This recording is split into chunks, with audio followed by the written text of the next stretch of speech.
Hi, this is Julie with Beadaholique, and today I want to show you how to use a wire gauge guide. It comes in a protective sleeve, and I actually recommend that you keep it in this just because the corners can actually be quite sharp. So what you have here is you have this disc, and along the outside here it shows you the wire gauge, and it goes from 0 all the way up, and it goes around, and then it keeps going around to 36. So it's going to show you gauges from 0 to 36.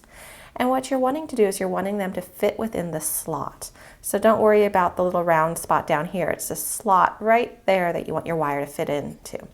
And if you flip it over, you'll see that it has its corresponding millimeters over here.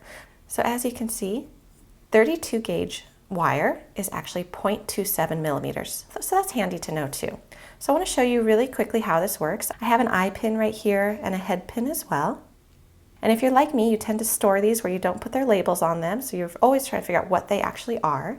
So with this eye pin right here, what you'll do is you can kind of guess where you think it might fall. So it goes right through the 19. Now that slides way too easily. So you go up to 20, still very easily.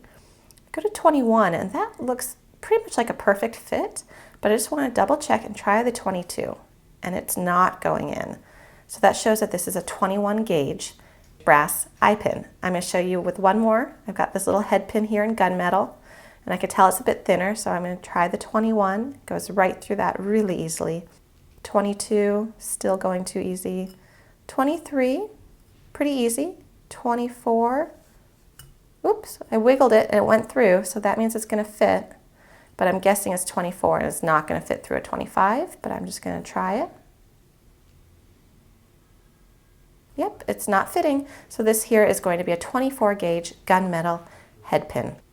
And that's all there is to using a wire gauge guide. It's a very handy tool.